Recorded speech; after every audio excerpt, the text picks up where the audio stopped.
जय गुरुदेव। जय गुरुदेव। जय गुरुदेव। प्रभु का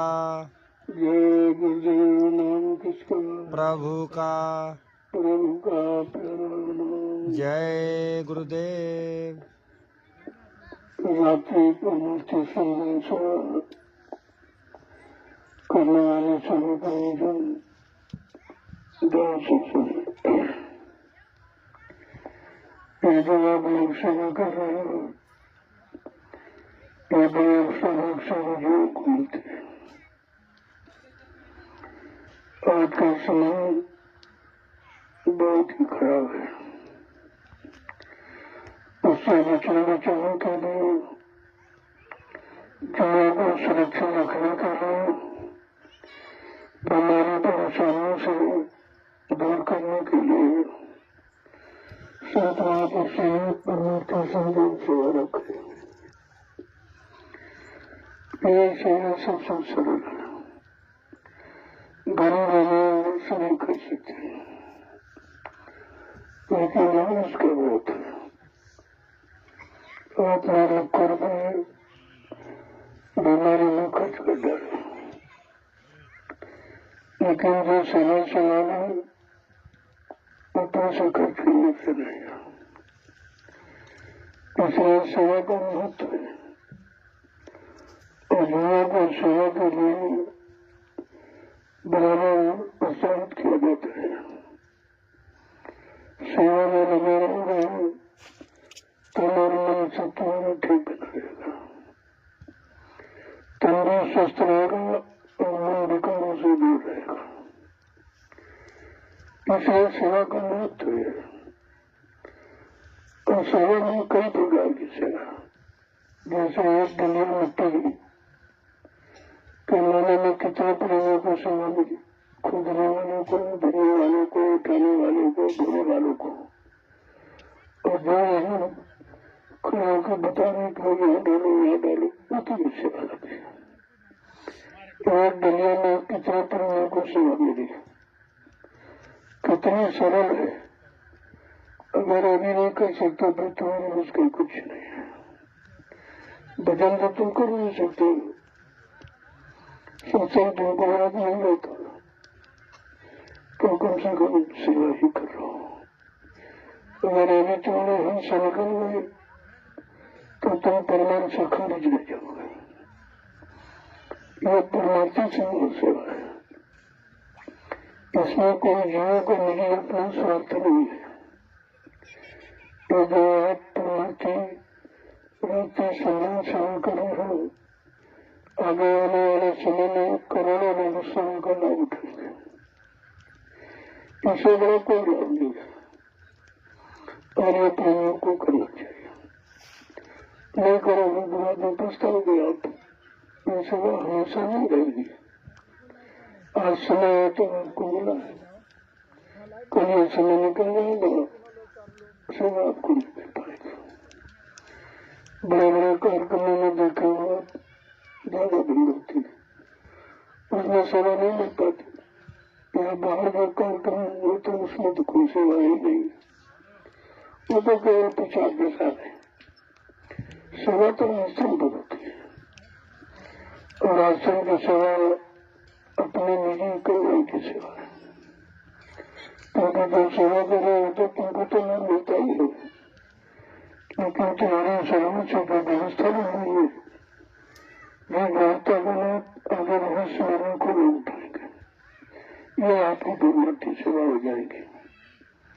इसलिए प्रेमियों को संरक्षण का विशेष महत्व बताया जाता है। दिन में तो सभी लोग कर दे, लेकिन रात्रि में कोई नहीं करता। ये भी आपकी एक अनोखी सेवा है कि तुम रात्रि में कर रहे हो। ये लोग दिन में परिश्रम करने भूल गए। आज परेशानी का भुगतान का कारण यही है कि हम सब लोग अपनी बड़ी सेवाओं से अलग हो गए। तो शारीरिक परेशानियां आ गई आपको, तरह तरह दुख तकलीफ बीमारियां आपको घेर ली, ये यमुना में बच गया। अगर ये परमात्मा संधान से हम लगे रहते हैं तो आपका तन मन खराब नहीं होता, और जब खराब हो गया, तन खराब हुआ, बीमारी हो गई, और मन खराब हो गया तो भगवान में चले गए, आप ना यमुना में घुस गए। तुम इन सब चीजों से अगर बचना चाहते हो तो एक निशाना रखो परमात्मा संधान से, और ये केवल यही हो रही है ज्ञानाश्रम में, और कहीं नहीं। कहीं हिंदुस्तान में चले जाओ, लोग सेवा का अर्थ ही नहीं जानते, परमात्मा संधान सेवा के बारे में तो कोई जानता ही नहीं है। और देखो कितनी सरल है, इसमें सब कोई कर सकते हैं, छोटा बड़ा गरीब अमीर पढ़ा लिखा पर स्त्री पुरुष सब कर सकते हैं। इसलिए ऐसी सेवा को चुनाव किया गया। अगर धन की सेवा रखी जाएगी तो गरीबों को नहीं सेवा मिल पाती, क्योंकि उनके पास धन नहीं था। तो इसलिए ऐसी सेवा को चुनाव किया गया कि गरीब अमीर सब कर सकते हैं, और सबको इसका लाभ बराबर मिलेगा। इस सेवा का लाभ बिल्कुल बराबर होता है। इसीलिए सेवा के लिए विशेष संत महापुरुषों ने ये व्यवस्था रखी है। यद्यपि हिंदुस्तान में उसको कोई जानता नहीं है कि परमात्मा संधान सेवा का मतलब क्या है, परमात्मा संधान सेवा का कलयुग में क्या लाभ है, तो लोगों को पता नहीं है। लेकिन जब धीरे धीरे आप सेवा में लग जाओगे तुमको कुछ समझ में आ जाएगा। देखो अगर भजन पर बैठाला जाए तो आपको नींद आ जाएगी, सत्संग सुनने बैठते तो भी नींद आ जाती, लेकिन सेवा में नींद नहीं आ सकती। इसी से आप हिसाब लगा लीजिए कि सेवा कितनी महत्वपूर्ण, जहाँ नींद नहीं आ सकती। और सेवा में आप किसी से कोई इधर उधर की बातें, कोई निंदा आलोचना बुराई सबसे दूर हो, चुपचाप तुम्हारा निशाना है कि हमको सेवा करना। तो मैंने इस सेवा का विशेष महत्व आपके सामने रखा है, और आप सबको सेवा का लाभ भी दिया है। अब आप न समझ पाए बात एक अलग की है, लेकिन इस सेवा से लाभ सबको मिलता है। धीरे धीरे लगे रहोगे तो दुनियादारी से अलग होगे, दुनियादारों से बच जाओगे, उनके संग दोष से बच जाओगे। जो दूसरे की निंदा आलोचना बुराई में समझ आता था वो भी आपका, क्योंकि सेवा में आप बिल्कुल चुपचाप, तुम्हारा एक निशाना रहता है कि मैं उनको सेवा करनी, न किसी बात सुनते हो, न किसी की निंदा करते हो, न किसी को किसी तरह कोई दृष्टि देखता, अपने एक रूप से भाव में लगता। इसलिए परमात्मा संधान का सेवा का लाभ सबसे बड़ा है, और खास करके रात्रि का। रात्रि में तो कोई नहीं करता, अरे दिन में नहीं लोग करते, रात में कौन करेगा। लेकिन आप रात्रि परमात्मा संधान सेवा जो कर रहे हो, इसका लाभ तो आपको मिलता ही है, लेकिन आने वाले समय में करोड़ों लोग इसका लाभ उठाएंगे। जो आप ये जमीन तैयार कर रहे हो, ये जमीन आगे आने वाले समय इन लोगों को लाभ देगी। यहाँ इतने लोग आ जाएंगे कि लोग गिनती नहीं कर पाएंगे। अगर जमीन पर जैसे नहीं तैयार करोगे तो प्रेमी कहाँ बैठेगा, कहाँ सत्संग सुनेगा, कहाँ मतलब यानी खाने पीने की व्यवस्था करेगा। उसके लिए तो जमीन चाहिए। इसलिए मैंने सर्वप्रथम जमीन का आधार बनाया है, और धीरे धीरे आपको द्वारा आपकी गाड़ी कमाई से जमीन दी जा रही है, आपके शारीरिक श्रम से जमीन को बराबर किया जा रहा है। इसलिए ये लाभ दूसरों को नहीं है, ये जो कर रहे उन्हीं को है। अब दूसरों को ये लाभ मिलेगा जो आप ये जमीन तैयार कर दोगे, जो भविष्य में लोग आएंगे वो बैठ के भजन करेंगे, सत्संग सुनेंगे, सेवा करेंगे। ये लाभ उन प्रेमियों को मिलेगा, लेकिन तुम्हारा परसेंटेज रहेगा उसमें। ऐसा नहीं है। अगर आप मकान बनाए, आपने सेवा न दी होती, आप सेवा न की होती थी तो कुछ नहीं होता, तो जंगल था। आज तक तो कोई नहीं कर पाया, किसी के बस की बात नहीं थी। लेकिन आपने जो काम किया या कर रहे हो, ये बिल्कुल अनोखा है। आज पूरी सृष्टि में ये काम कोई नहीं कर रहा। कोई कहीं, कोई कहीं, कोई इधर, कोई उधर, जिसमें कुछ मिलना नहीं है। जहाँ मिलने का कोई सवाल ही नहीं है, वहाँ भीड़ मची हुई है। हम बेचारों को किसी ने बताया नहीं परमार्थी सेवा क्या होती, तो बेचारे सेवा करते हो, सेवा का लाभ ले देते। अब जहाँ कोई लाभ नहीं है, नुकसान ही नुकसान है, लेकिन दुनिया समझ में नहीं आ रहा।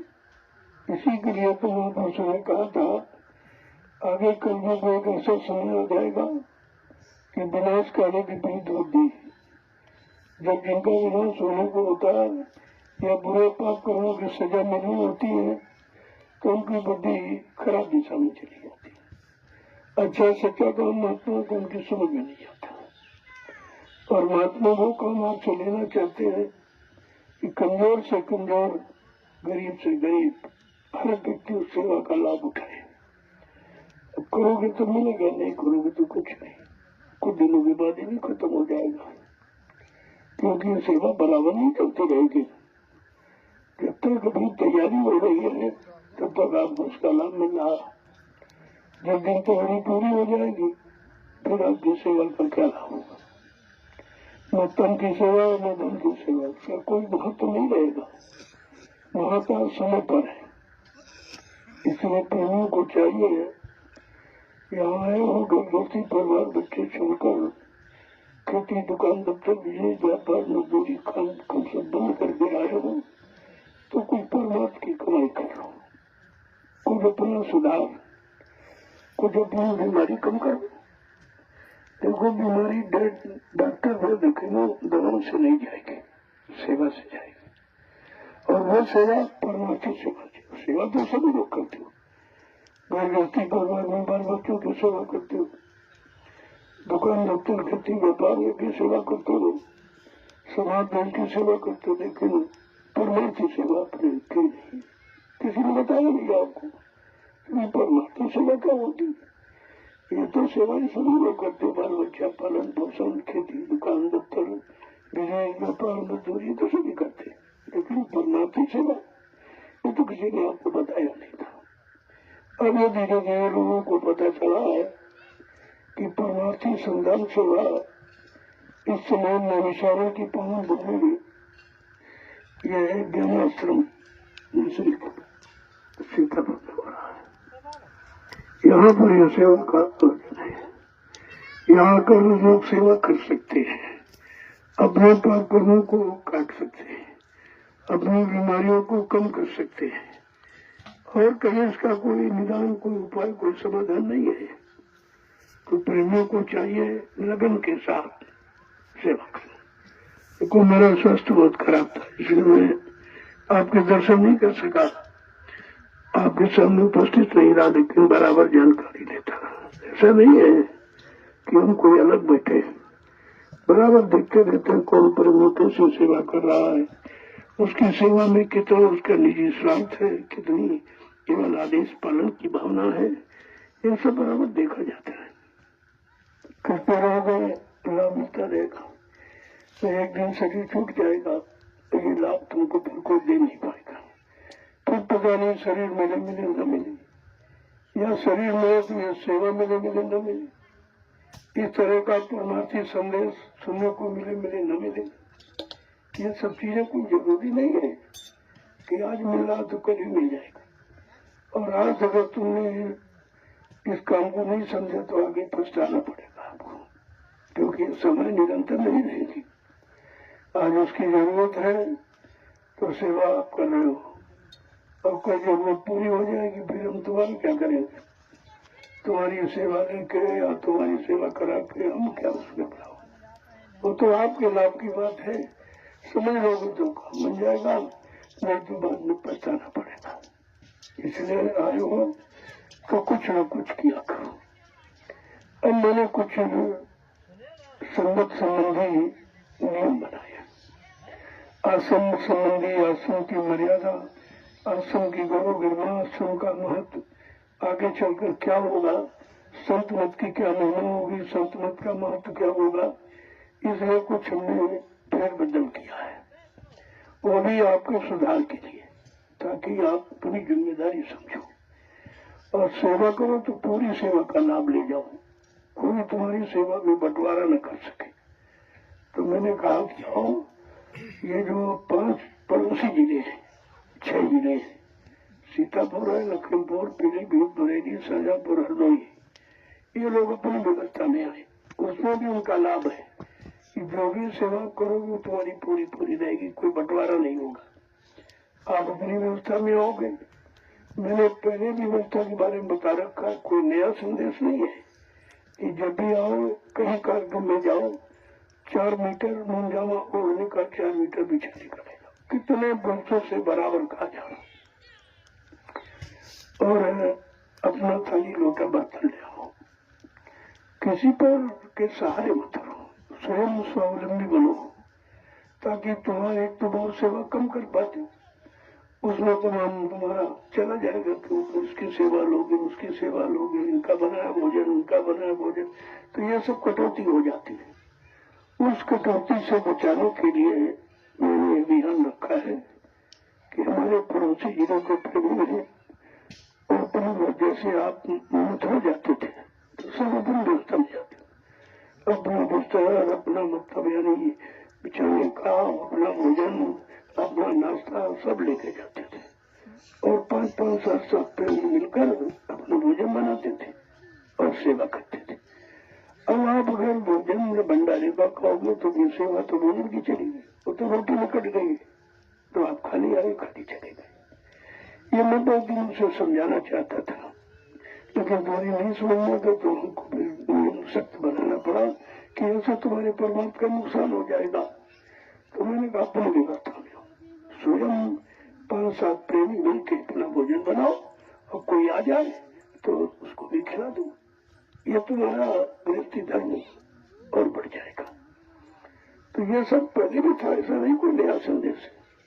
मथुरा में आप जाते थे तो कोई सब व्यवस्था प्रेम लेके जाते, वहाँ कुछ नहीं मिलता था, वहाँ केवल संदेश मिलता था, वहाँ केवल ऐसा परमात्मा सेवा भी बहुत कम होती थी वहाँ, और कोई प्रसाद भी नहीं मिलता था। और यहाँ तो जितना ज्यादा दिया गया उतनी आप बिगड़ गए, उतने आप आलसी हो गए, उतने लापरवाह हो गए आप, और मतलब जो कुछ किया कम और दूसरे का लाद के यहाँ से चले गए, तो फायदा क्या हुआ आपको?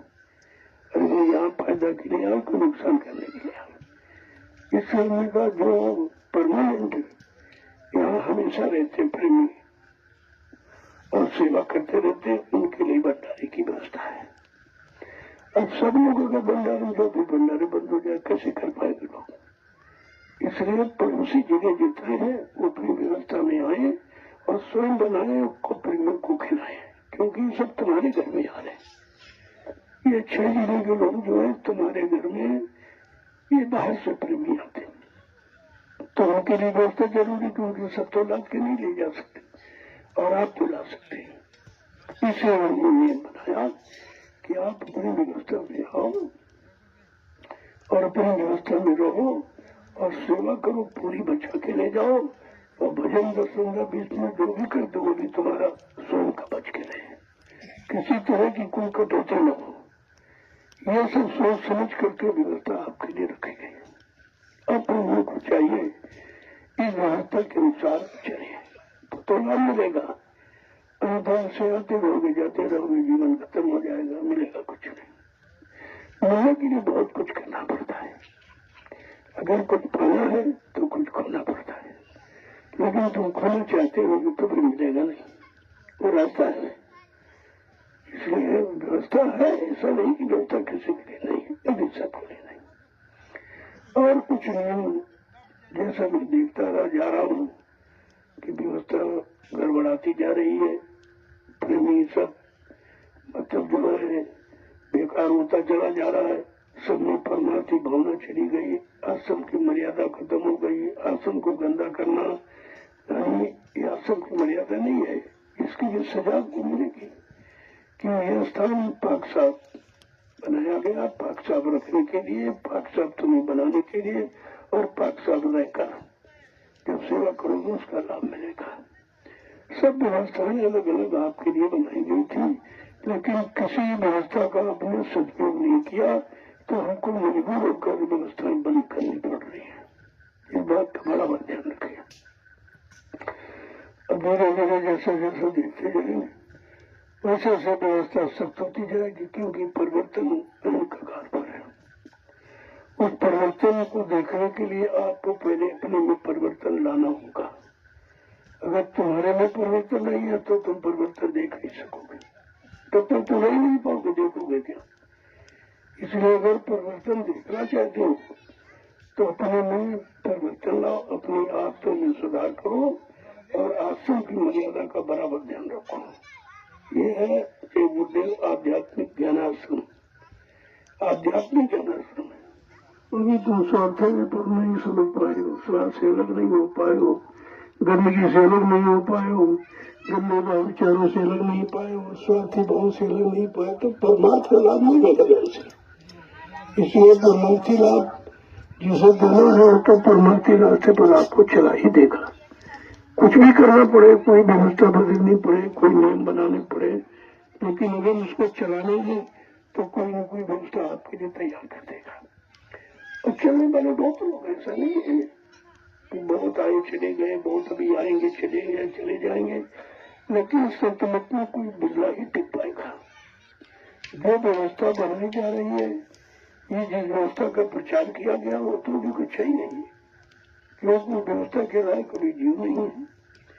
और जब व्यवस्था के लायक जीव है तो व्यवस्था को चलाएगा कौन, रखेगा कौन। तो धीरे धीरे धीरे धीरे आपको व्यवस्था के लायक बनाया जाएगा, और बनाने में कुछ न कुछ तो आपको सहना ही पड़ेगा। कुछ न कुछ तो त्याग है, तपस्या है, कष्ट है, मुसीबत है, प्रति कुछ न कुछ सहनी पड़ेगी। कोई अच्छी चीज पाने के लिए बहुत कुछ सहना पड़ता है, और इससे अच्छा क्या है कि जीवात्मा भी परमात्मा से मिले, हमेशा का ये जन्म छुटकारा, इससे बड़ा कौन सा लाभ है। उस लाभ को पाने के लिए आपको कुछ न कुछ करना पड़ेगा, और इसीलिए मैंने कुछ नियम बदले हैं, और कुछ अभी बदलूंगा, अभी काफी सुधार होगा, क्योंकि जब तक वो नहीं होगा तब तक सतयुग आएगा नहीं। और सतयुग लाने के लिए, सतयुगी व्यवस्था तैयार करने के लिए आपको व्यवस्था के अनुसार बनना पड़ेगा। नहीं बनोगे तो खाली लौट जाओ, बीमार के नुकसान आप अपने करोगे। तो ब्रह्म को चाहिए कि वचन पर ध्यान से ध्यान देता हूँ। आओ, जो यहाँ मथुरा में लाखों चोरी जलते थे, 5-5 7-7 प्रेमी मिलकर भोजन बनाते, कितना अच्छा लगता था। और जो भी आ गया उसको, अरे भाई आओ तुम भी भोजन ले लो, वो भी भोजन। अब तुम्हें नहीं बनाते तुम दूसरों को क्या खिलाओगे। तुम खुद बना के नहीं खा सकते हो तो दूसरों को तुम कौन सी सेवा सिखाओगे, या कौन सी सेवा तुम करके दिखाओगे। तो इसलिए सेवक बनने के पहले आपको सेवा समझनी पड़ेगी, सेवा का पाठ पढ़ना पड़ेगा। सेवक किसे कहते हैं, सेवा किसे कहते हैं, यह समझना है। पहले संत बुद्ध ने स्पष्ट कहा कि सबसे सेवक धर्म कठोरा और सुर बन चले धर्म समोरा। सबसे पहले सेवक को ही जो करे सेवकाई, और अरि कर्मी कर करे लड़ाई। कितना साफ साफ किया संतों ने कि सबसे बड़ा पद है सेवक का। सेवक से बढ़कर कोई पद नहीं। सेवक कह लो, भक्त कह लो, भगवत कह लो, शिष्य कह लो, मतलब एक ही बात है। वो उसको अपने बड़े शब्दों में कुछ भी आप कहिए, लेकिन मुख्य सेवक ही है, और सेवक के अलावा कुछ है नहीं। जिस दिन सेवक बन जाओगे, सेवा भाव आ जाएंगे, उस दिन तुम्हें कुछ करना नहीं। तो तुम्हें और करना क्या है, सेवक बनना है। सेवक बन गए तो आपका काम हो गया।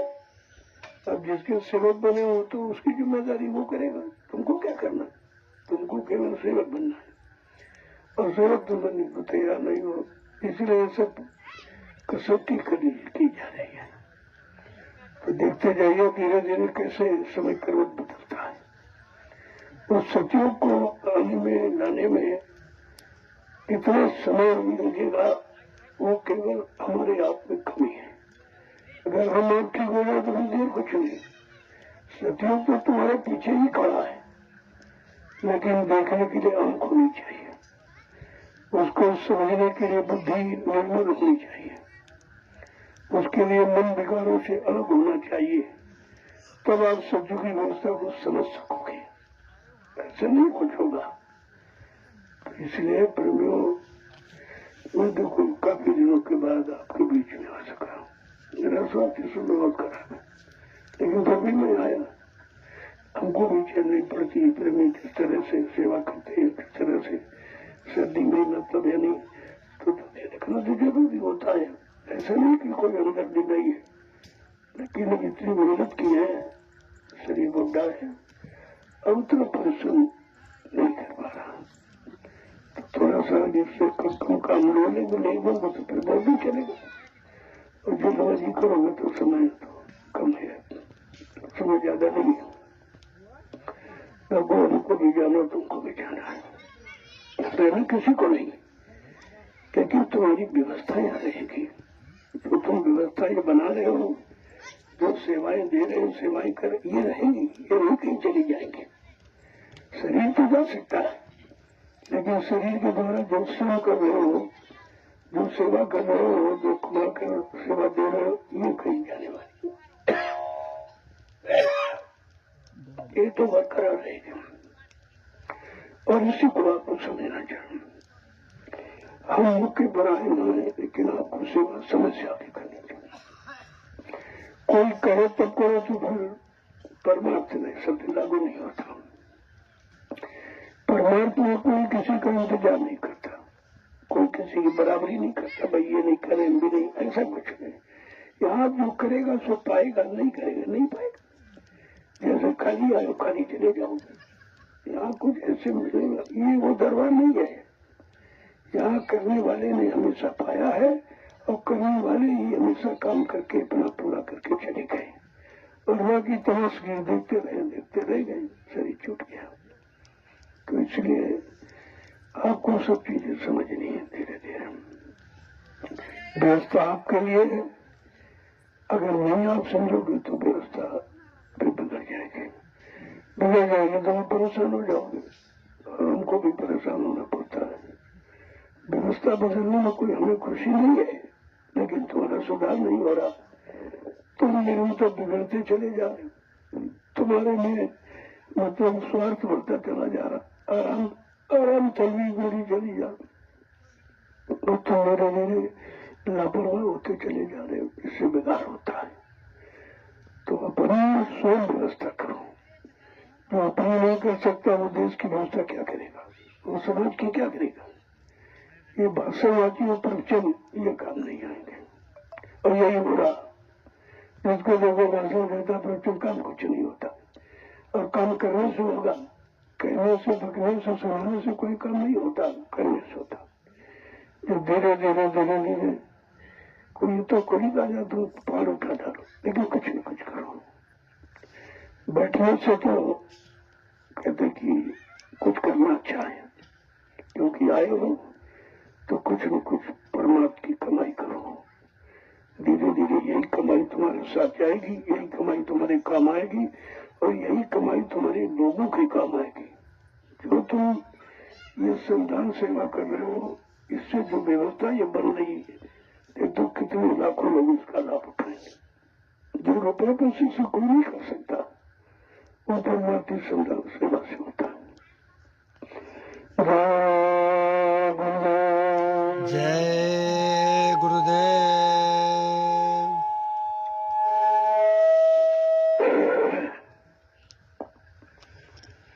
जय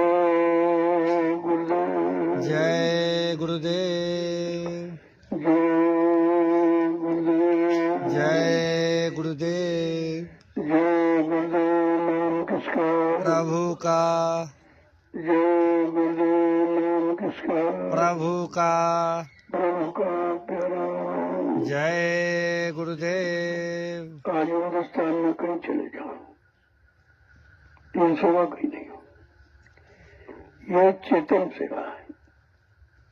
और लोग जड़ सेवा करने हैं, कोई पानी में नहा रहा, कोई ये कर रहा, कोई पत्थर पूजा कर रहा, कोई कागज कैलेंडर, इससे कुछ होने वाला नहीं, क्योंकि इसमें होना कुछ है ही नहीं, और इसमें कोई कराने वाला भी नहीं।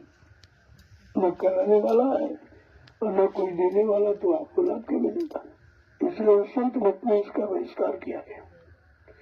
संतों ने चेतन सेवा, चेतन पूजा, चेतन ज्ञान, जिसे आत्मज्ञान कहते, शब्द ज्ञान कहते, उसकी प्राथमिकता दी।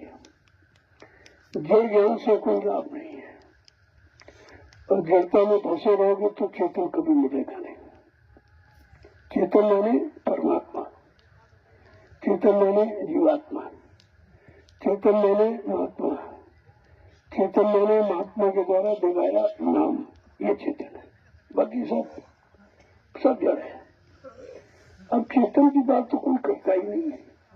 चारों तरफ हंगामा मचा हुआ है, और जड़ में लगने के कारण देख रहे हैं, कुछ हाथ नहीं लगा, सब चला गया, और अभी नहीं समझ में आ रहा।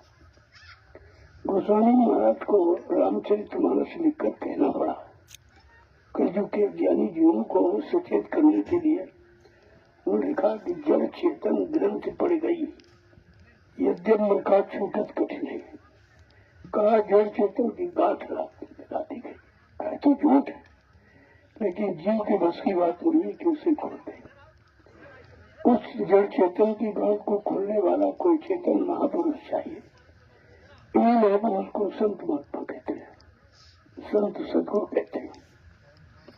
वो चेतन जड़ और चेतन का भेद बताएंगे, जड़ चेतन की गांठ से अलग करेंगे। बाकी ये काम किसी बात का नहीं है।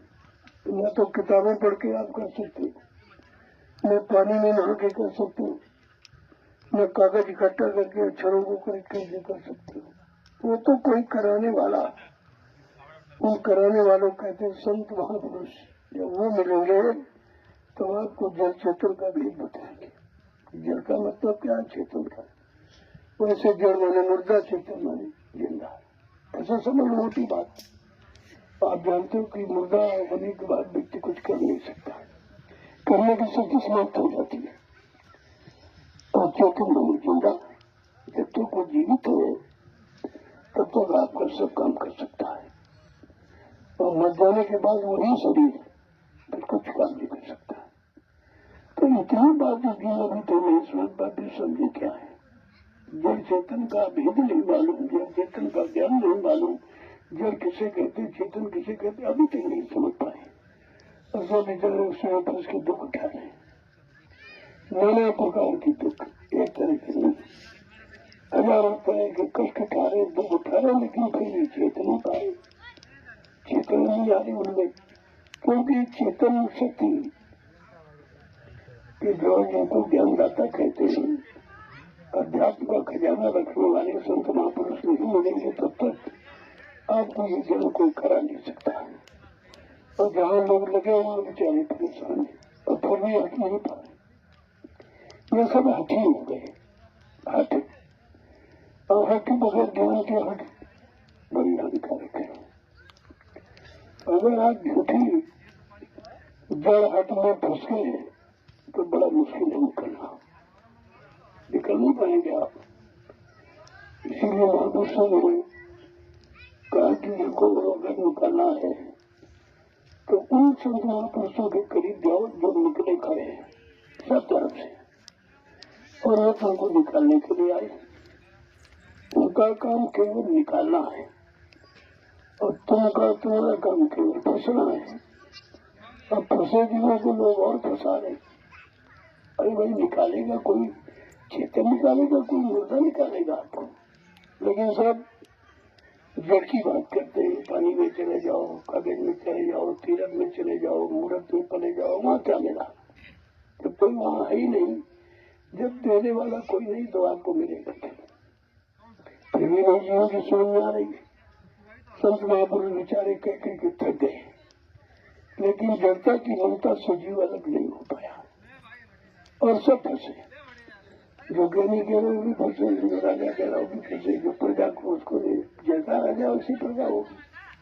अगर धर्मी राजा है, चेतन राजा है, चेतन ज्ञान रखने वाला राजा है, आत्मा ज्ञान रखने वाला है, आत्मा को जगाने वाला है, तो वो तो ये काम आपका कर सकता है, बाकी ये काम किसी के रस के नहीं। इसलिए समय से थोड़ा जागो। संत महात्मा जगाने के लिए आते, फंसाने के लिए नहीं आते। अब आप जागोगे कैसे, जाग करके संभलोगे कैसे, संभल करके सही सच्चे रास्ते पर चलोगे कैसे, इसी की तो जरूरत है। तो विचार तो इस बात का होना चाहिए, शुद्ध विचार, शुद्ध आहार। आहार और विचार अगर शुद्ध नहीं है तो फिर काम आप कैसे करेंगे।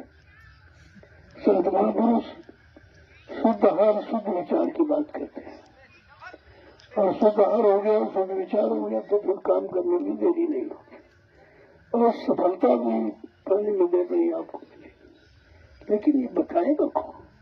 क्या किताबें बता रही हैं, क्या पत्थर बता रहा है, क्या कागज बता रहा है, क्या पानी बता रहा है? कल भी वहां तो मुझे वहां अपने मन से आप मनमुक्ता में कुछ भी करने लगो, लेकिन जहाँ कोई आदेश देने वाला नहीं है वहाँ आप मजदूरी कैसे मांगोगे? क्या पानी मजदूरी देगा? क्या पत्थर मजदूरी देगा? कागज कलंदर मजदूरी देगा? क्या तीरथ मूर्त मजदूरी देगा? कम से कम इतनी बात भी लोगों की समझ अभी तक नहीं आई है, तो फिर ये बताओ तुम्हारा कौन सा ज्ञान रहा? जिस ज्ञान से तुम्हारे में अज्ञानता बढ़ती जा रही है, क्या उसे ज्ञान माना जाएगा? तो धीरे धीरे धीरे धीरे तब कलयुग में संत पधारे, उन्होंने रास्ता खोला, और ये रास्ता किसी पर खोला नहीं। न सतियों के ऋषि मुनियों ने खोला, न योगियों ने खोला, न ब्रह्मचारियों ने खोला, न अवतारी शक्तियों ने खोला, न ज्ञानी विज्ञानियों ने खोला। किसने खोला? संत महापुरुष जब कलयुग में पधारे, उन्होंने रास्ता खोला। ये संतों का सत्य ज्ञान है, ये संतों का यानी परमार्थ ज्ञान है, इसे समझना चाहिए। तब आपको परमार्थ का पता चलेगा कि परमार्थ स्वार्थ में कितना अंतर है, भौतिकवाद और अध्यात्मवाद में कितना अंतर है, ये जड़ पूजा और चेतन पूजा में कितना अंतर है, और उन दोनों का लाभ में कितना अंतर है, ये सब समझ में आ जाएगा।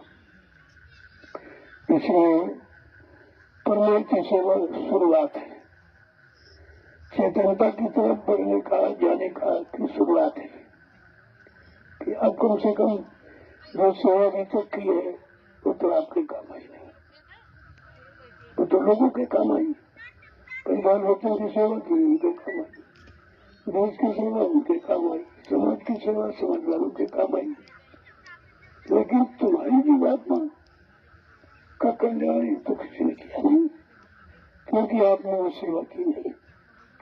अगर आत्मिक सेवा समझ में आ जाती तो फिर आत्मा को लाभ मिल जाता।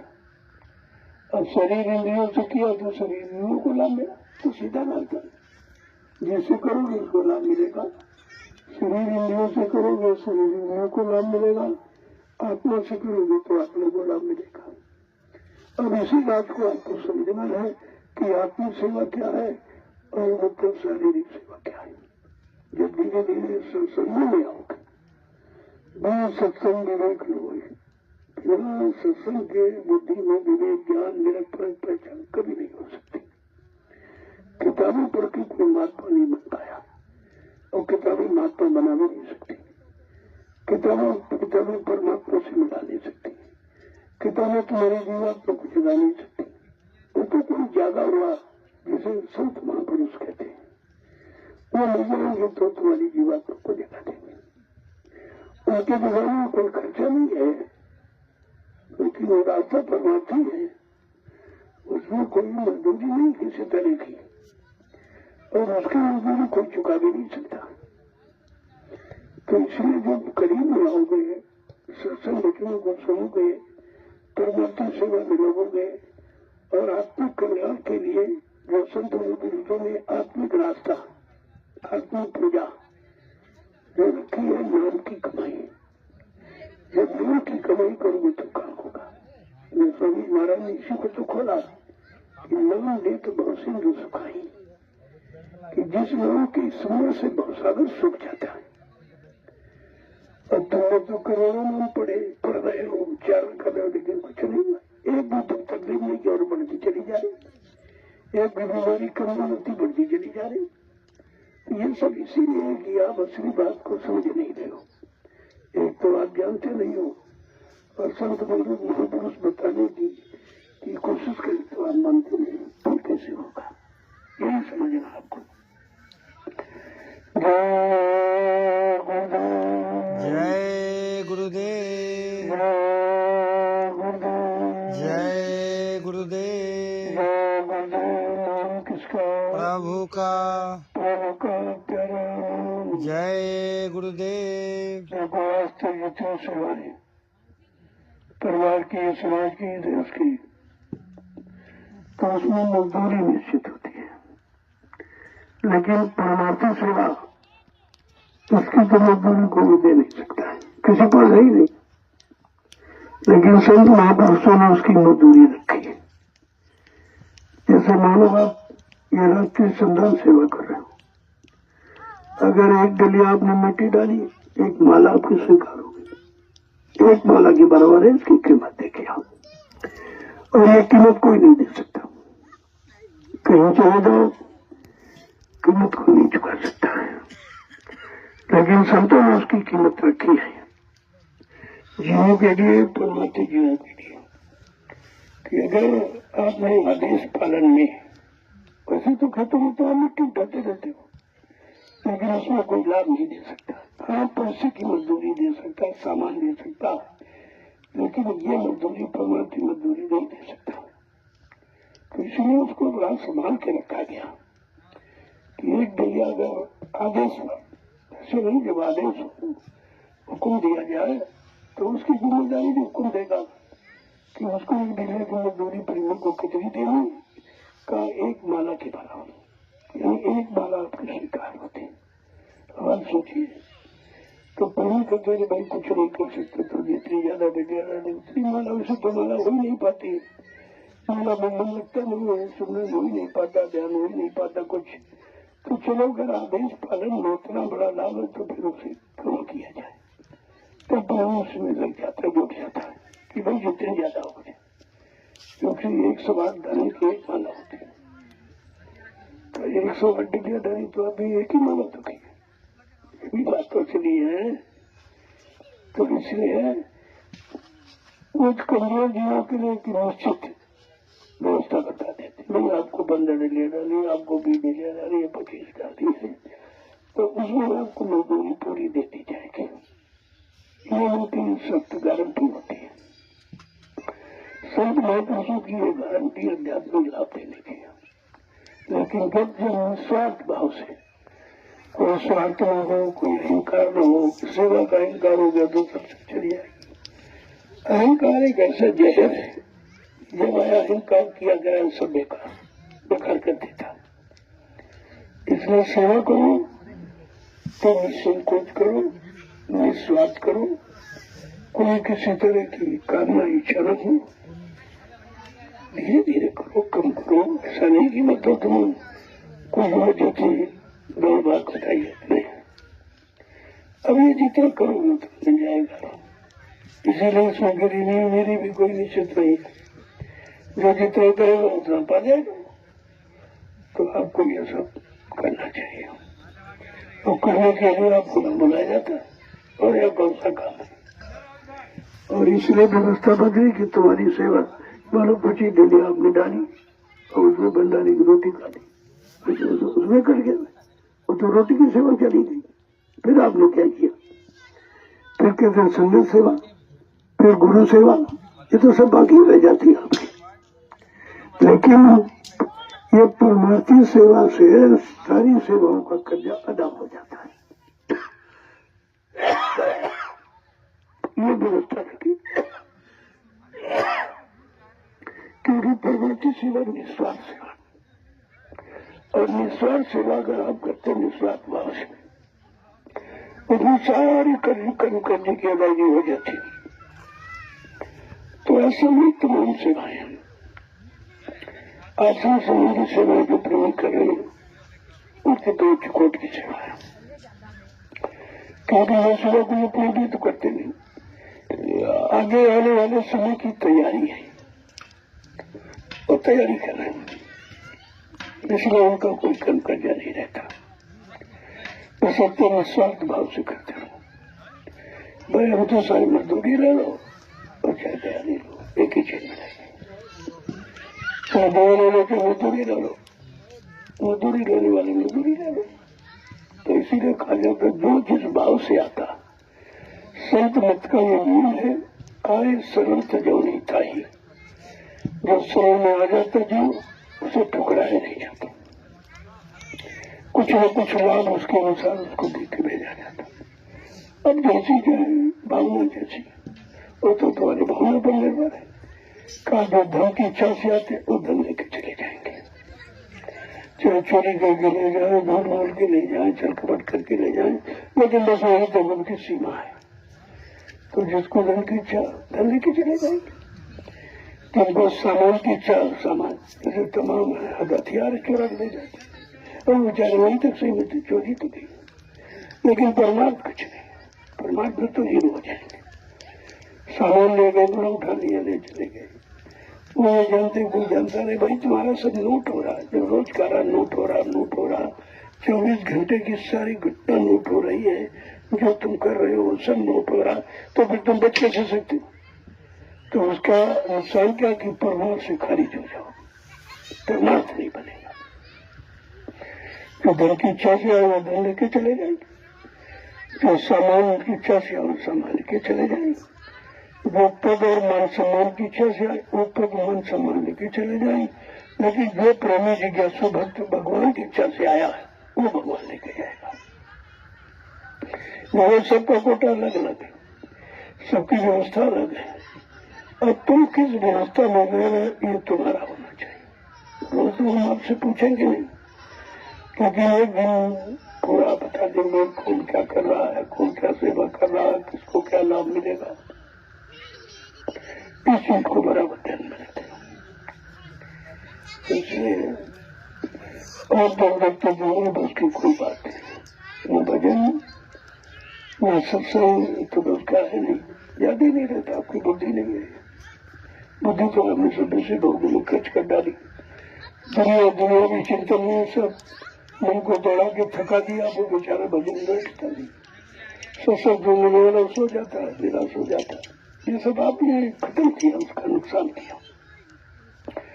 तो कहा जाए भाई चलो गया तो गया, लेकिन जो बचा उसको बचा के रखो, इसी से काम नहीं लोग अभी आप नहीं से हम देते हो, तो कुछ न कुछ सख्त नियम बनाने पड़े कि भाई तुम करते कम हो और कर्जा ज्यादा लाद रहे हो, तो ऐसा करो अपनी व्यवस्था में आओ जाओ, कम से कम कर्जों से तो बचोगे। जो कुछ थोड़ा बहुत करोगे तो वो तुम्हारा रिजर्व हो जाएगा, उसी से तुम्हारा कुछ काम बन जाएगा, आगे फिर सत्संगी परिवारों में जन्म हो जाएगा, आगे आपकी व्यवस्था बन जाएगी। लेकिन अगर ये भी कुछ नहीं करोगे तो फिर जैसे आज वैसे लौट जाओ। जय गुरुदेव। लोगों को प्रेमियों ने नियम का पालन शुरू कर दिया, अपनी व्यवस्था में अपना भोजन बना रहे, उनको खुद ही एहसास हो गया कि यार बहुत अच्छी व्यवस्था थी कि अपना बना रहे, 2-4 प्रेमी और आके उसमें खा रहे, या कोई 2 आदमी बेचारे वो कैसे करे, कैसे चलो 4-4 लोग मिलकर बनाएंगे, तो उसकी भी सेवा लग गई। तो एक तरह से नहीं, तमाम तरह से लाभ है। जब किसी काम को करना शुरू कर दोगे तब लाभ समझ में आएगा। और अपनी गुरु व्यवस्था में आओ, लोगों बहुत अच्छा है, सिखा सब खत्म कि भोजन नहीं ठीक लगता है, ये नहीं है, वैसा नहीं है, वैसा नहीं है, तो ये सिखाई सब खत्म हो जाएगी।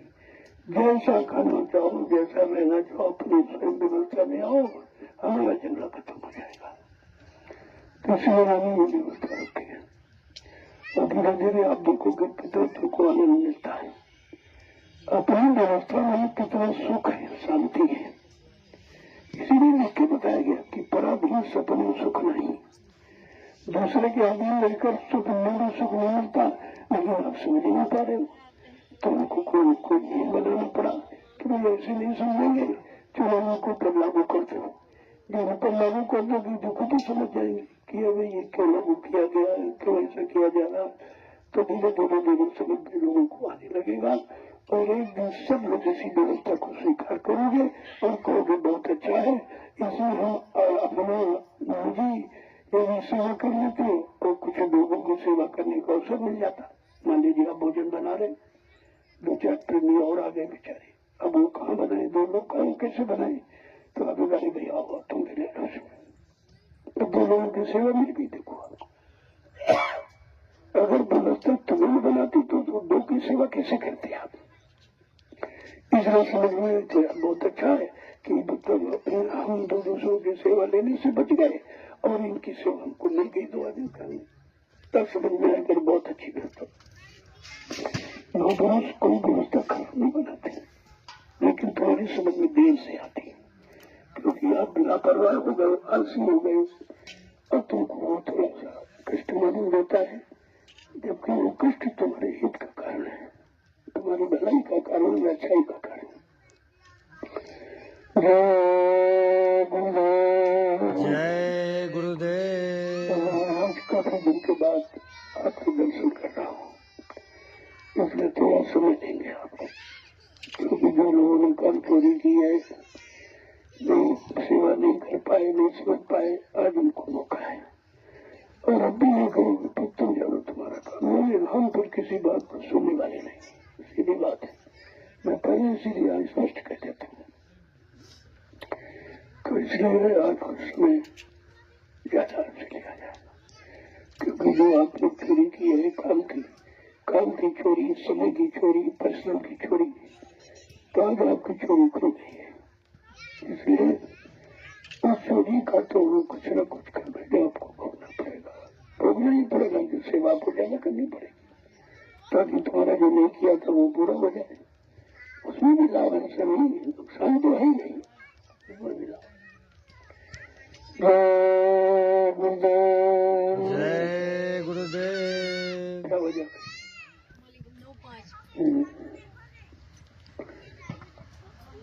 गोरख को 15 टटिया संख्या सुन लो, 15 टटिया, 10 अप्रैल वाले 5 हमारी बीमारों में और दुखा भी हूँ, अब हमसे सेवा नहीं हो पाती। अब यही सेवा है कि आपको सलाह, अच्छी सलाह देना, अच्छे काम की तरफ प्रेरित करना, आप में अच्छाई पैदा करना, ये कर सकता हूँ और वही कर रहा हूँ। तो 15 टटिया इनके डालिए आप, और उसके बाद मैं आपको आज परमार्थी का प्रसाद, एकदम मैंने उसको बंद कर रखा, अब ये नहीं, लेकिन तुम जो परमार्थी संग्राम सेवा आदेश में कर रहे हो, उसे उसका प्रसाद अनिवार्य है। ऐसा कार्यक्रमों के रोटे को मैंने बदल दिए है, जैसे 5 दिन का कार्यक्रम तो आखिरी दिन प्रसाद मिले, या बच्चों को जाना चाहता विशेष काम दूध को दे दिया कि जाओ बच्चों को ले जाना, और प्रसाद में केवल इलायची देना, ये असली प्रसाद है, बाकी भोजन है, प्रसाद नहीं है। और ये प्रसाद सालों रख सकते हो, बाकी लड्डू बड्डू 2-4 दिन में खराब हो जाता, तो उस व्यवस्था को बंद किया जा रहा है। थोड़ा जबान पर कंट्रोल करो, स्वाद से सौदा बचो, ये स्वाद शरीर के लिए बहुत हानिकारक है और मन बुद्धि चित्त को खराब करने वाले हैं, भड़काने वाले, इसलिए धीरे धीरे ये सब पर विराम दिया जा रहा है। लाचिदाना प्रसाद तो वो जो तुम्हारे काम आए, तुम्हारी आपत्ति मुसीबत बीमारी में काम आवे, लड्डू तो कोई काम नहीं बना है, नहीं वो तो प्रसाद बनाया जाता है। लड्डू तो आप लोगों ने बनाया, मैंने नहीं बनाया है, उसमें प्रसाद नहीं शामिल है। ये इलायची दोनों जो देते आपको प्रसाद बना देते, ये आपके लाभ आएगा। और इसकी लोगों ने परीक्षा की है, बड़े अस्पतालों में भर्ती हो गए, किसी को ऑक्सीजन लग गया, किसी डॉक्टर ने कहा भाई तुम्हारा समय खत्म होने वाला है, तो मेरे पास हो क्या, तो मैंने कहा प्रसाद जो हो तुम्हारा तो आप 10 बार जय गुरुदेव प्रभु का, वो प्रभु काम करे, मैं नहीं करूंगा, प्रभु करेगा। प्रभु नाम शक्ति है तो कहता है आप प्रभु नाम की परीक्षा करो, तो 10 बार प्रभु का नाम लेना और प्रसाद खिला देना। ये प्रसाद और प्रभु की दया दोनों आपको मालूम हो जाएगी कि लाभ कैसे मिलता, तो उसके लिए आपको ये करना है। तो वो प्रसाद अभी आपको दे दूंगा, और जब प्रभु घर जाएंगे तो प्रसाद लेके जाएंगे, और उसको बहुत सुरक्षित रखना। बड़े बड़े से सोने चांदी हीरे जवाहरात से ज्यादा कीमत है प्रसाद। जहाँ तुम्हारा पैसा काम नहीं करेगा, तुम्हारी बुद्धि फेल हो जाएगी, तुम्हारे सारे साधन खत्म हो जाएंगे, वहाँ ये प्रसाद काम करेगा। इसको बराबर ध्यान में रखिए, वो संभाल करेगा।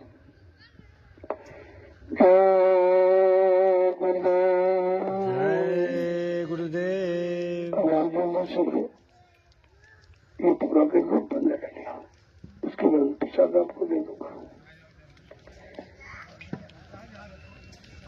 थोड़ा जल्दी से करो, समय 9:30 बज गया, तो 2:30 बजे तक हो जाएगा, 2 घंटे में, क्योंकि कुछ लोगों ने लापरवाही किया है, तो प्रोग्राम नहीं आए, देखा जा रहा नहीं आए। वैसा नहीं कि तुम चप्पलों को छिपा लोगे कहीं, वो छिपाने के बदले और छिपाने के बाद दूसरे अपना नुकसान करोगे, किसी को नहीं अपने नुकसान, पर वहां से खारिज हो जाओगे। तो जहाँ सेवा होती है वहाँ आना देखने ये भी सेवा में सम्मिलित है, लेकिन वहाँ लेटे पड़े रहना ये तो आप अपना भारी नुकसान कर रहे हो। तो भंडारे की व्यवस्था धीरे धीरे मैं समाप्त करूंगा। जो परमानेंट रहते उनके लिए, जो टोटी में लोग आ रहे हैं सेवा में, उनके लिए रहेगा। जो अचानक कोई 1-2 दिन के लिए आ गया उसके लिए, बाकी जो उस तरह से आते जाते ये पड़ोसी जिलों के लोग, उनको अपनी व्यवस्था में आना चाहिए कि चलो हम सेवा करेंगे, शरीर से सेवा करेंगे, भोजन बनाएंगे, उसमें भी कुछ प्रेमी लागे उनको शामिल करूंगा, भाई आप भी भोजन ले लीजिए। तो आपको तो चारों तरफ से लाभ दिया जा रहा है, अब आप थोड़ी संकुचित बुद्धि से समझ नहीं पाते हो। समझ जाओगे तो यहाँ नुकसान तो है ही नहीं, लाभ रहा है, यहाँ नुकसान का कोई काम नहीं, क्योंकि इसमें स्वार्थ नहीं। स्वार्थ में तो नुकसान हो सकता है, लेकिन परमार्थ में कोई नुकसान नहीं होता। जय गुरुदेव। जय गुरुदेव। नाम किसका? प्रभु का। जय गुरुदेव। नाम किसका? प्रभु का। प्रभु का प्यारा नाम। जय गुरुदेव। जोर से बोलो। जय गुरुदेव। सब मिल बोलो। जय गुरुदेव। बोलना होगा। जय गुरुदेव। अभी से बोलो। जय गुरुदेव। दुख दर्द हरेंगे। जय गुरुदेव। सब कष्ट मिटेंगे। जय गुरुदेव। सुख शांति भी देंगे। जय गुरुदेव। सबके दाता। जय गुरुदेव। सबके मालिक। जय गुरुदेव। प्रेम से बोलो। जय गुरुदेव। ये नाम नहीं इंसान का। यह नाम है प्रभु का। ये काम नहीं इंसान का। यह काम है प्रभु का। शरीर को जल्दी से पूरा कर। 15 डिग्री आपको डाले। कोई बात है, ये संख्या क्यों रखी थी? ऐसा नहीं, हर बात में कोई न कोई राज होता है, और कोई न कोई प्रेमियों के लिए लाभ होता है, दोनों चीजें होती हैं। आप इसको धीरे से पूरा करो, इसके बाद